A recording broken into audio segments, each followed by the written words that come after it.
Dr. Rodrigo Cunha para compor a mesa, o Dr. Gustavo Pauludeto, o Cleone Pedron, o Bernardo Macieri e Rodrigo Saleme, por favor, para compor a nossa mesa e a gente poder tocar a nossa sessão.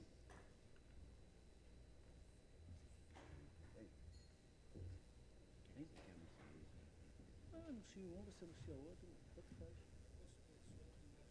Mas acho que precisa anunciar porque eu não conheço. Tá, tudo bem.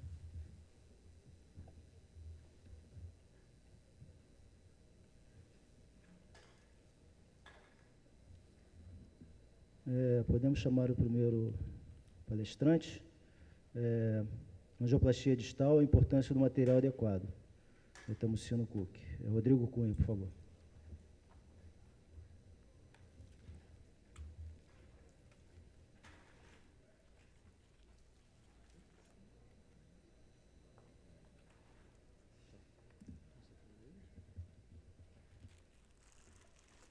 Ok, boa tarde. Gostaria de agradecer o convite para poder falar sobre esse tema. A ideia é falar um pouco sobre os materiais que nós podemos usar e o que eles podem nos facilitar para conseguir o êxito, né, na cirurgia proposta. Então, inicialmente, falar um pouco que a intervenção endovascular, principalmente no território infringuinal, ela vem apresentando diversas vantagens em relação à cirurgia aberta. O Instituto Basel, ele mostrou para a gente que, em relação à perviedade dos enxertos, em relação à sobrevida, ela é basicamente similar entre a angioplastia e as cirurgias abertas.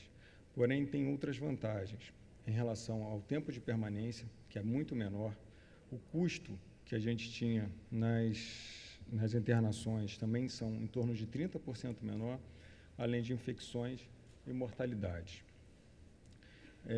Mas esse estudo ele é de 2005, então, recentemente, novos estudos vieram mostrando que a melhoria do procedimento é muito relacionado com a melhoria do material que nós estamos usando. Isso quer dizer, presença de novos guias hidrofílicos, presença de bainhas cada vez aramadas e com perfis melhores de se mexer, além de outros materiais, estentes e com viabilidade que facilitam, então, o acesso a regiões cada vez mais distais e com resultados cada vez melhores, né? E o importante é que os estudos vêm mostrando que, com a melhora do material, a gente tem cada vez melhores da perviedade a médio e longo prazo. Então, é muito importante a gente, para obter o sucesso no nosso procedimento, conhecer tanto as características do material, quanto a gente ter esse material disponível na sala para usar. Não adianta a gente querer um fio-guia, um catéter hidrofílico ou uma bainha aramada com um determinado perfil, com um determinado comprimento, e a gente não tê-la à disposição na hora que a gente precisa. Então, basicamente, a gente falar um pouco sobre os materiais que nós podemos usar nos procedimentos. Inicialmente, falar um pouco das agulhas. As agulhas são o que abre a porta de entrada para estabelecer os caminhos no procedimento. Elas basicamente são feitas de estilete, cânula e uma camisa externa.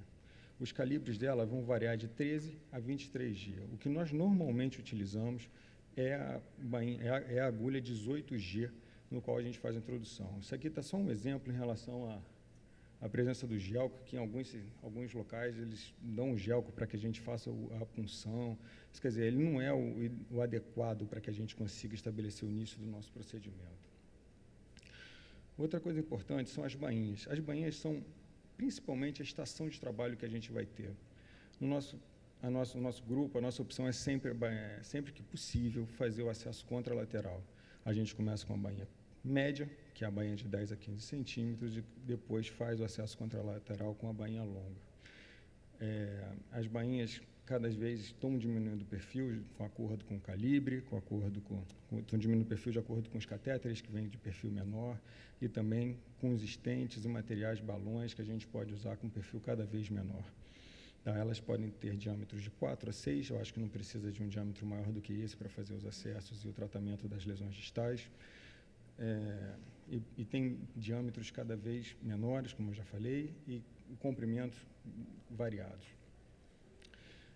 A shuttle tibial é uma bainha que veio para ajudar muito a gente nas angioplastias distais. Elas têm os comprimentos basicamente de 90 e 110 centímetros, tem um perfil de 4 a 5 frentes, elas conseguem passar por dentro das bainhas introdutoras contralaterais e fazer uma estação de trabalho que seja até infrapatelar. E com isso aumenta o nosso torque, mantém o nosso torque para que a gente consiga fazer os acessos distais cada vez com mais facilidade. Isso aqui é importante lembrar que quando a gente tem determinadas dificuldades para conseguir transpor as obstruções, as oclusões no território fêmuro-poplíteo, esse conjunto de guia, que é o MPIS, ele serve para que a gente consiga fazer o acesso distal. Ele vem com uma agulha 21G, um fio guia 0,18 e um microcatéter, que através desse microcatéter a gente consegue passar um fio de 35 polegadas. Normalmente a gente faz o acesso com a dissecção, seja da artéria tibial posterior, seja da artéria poplítea, e tenta fazer a recanalização retrógrada desse sítio. Os catéteres, cada vez os catéteres também venham melhorando o perfil, a hidrofilia. Então, basicamente, eles servem para que a gente consiga acessar, fazer arteriografias ou angiografias com melhor qualidade e passar, transpor as obstruções e oclusões que normalmente nós encontramos nessa região. É importante, como a gente falou, vem diminuindo o diâmetro, os materiais cada vez melhores. Um exemplo desse é o catéter SlipCat, que ele vem em frentes com um perfil de 4 a 5 frentes. Ele corre no fio 0,35, que é bom para a gente, porque é um fio que consegue gerar um torque maior para essa lesão distal. E o mais importante dele, que além do comprimento, que ele vem com 135 a 150 centímetros de comprimento, ele tem uma lubrificação 5 vezes maior do que um catéter usual, então a gente consegue acessar com mais facilidade as lesões distais.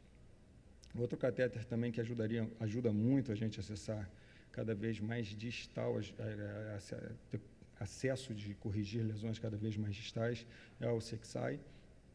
Ele também é um catéter hidrofílico, ele vem com pontas anguladas, assim como o SlipCat ou pontas retas, mas ele tem um catéter com um perfil 2.6, isso quer dizer, algo que facilita a gente chegar mais distal. O 2.6 corre no 0,18 e o 4 frente, que é o outro perfil dele, vai correr no 0,35.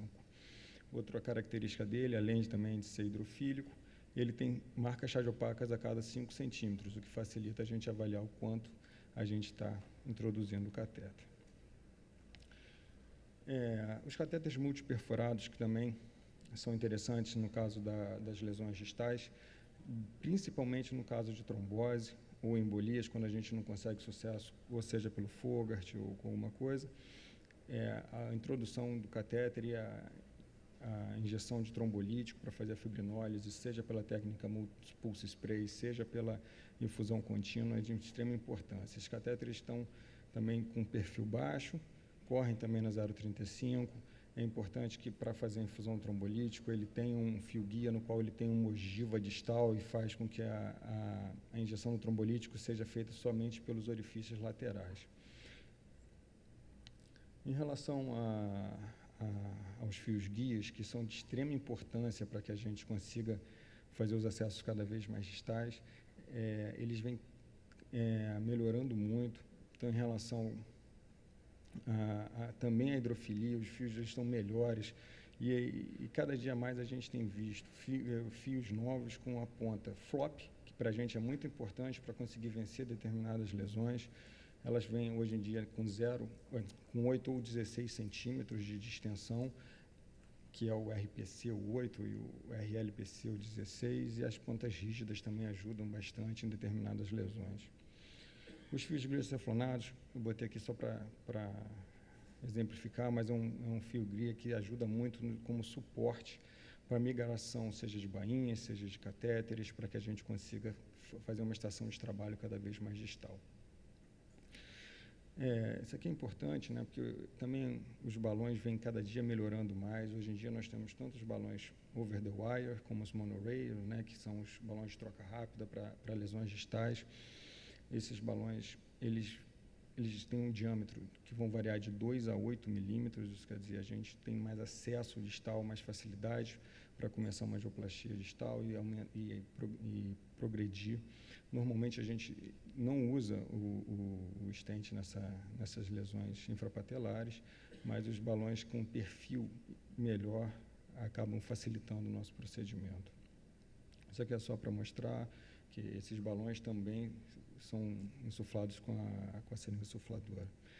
Os stents cada vez mais utilizados, também com melhora no seu padrão, eles basicamente o que foi colocado aqui foram o que nós precisamos de que o stent seja a ideia do stent ideal, né? Que ele tenha pouco encurtamento, boa radiopacidade, boa força radial e que a gente consiga muita precisão na liberação deles, os sistemas de liberação estão cada dia melhores para que a gente consiga fazer isso. E a ideia basicamente é que hoje em dia a gente tem os stents farmacológicos para essa parte distal e os estudos cada vez mais vão mostrando diferença entre os stents farmacológicos e os stents não farmacológicos, né? Mostrando uma patência cada vez maior dos stents farmacológicos. Aqui são basicamente 2 estudos comparando angioplastias com stents e só angioplastia com balão, com stent farmacológico e com stent convencional. E aqui a mensagem final mesmo é só de que a angioplastia percutânea vem se mostrando o tratamento de eleição para essas lesões obstrutivas e oclusivas no segmento infraguinais e principalmente no segmento distais dele. É isso aí.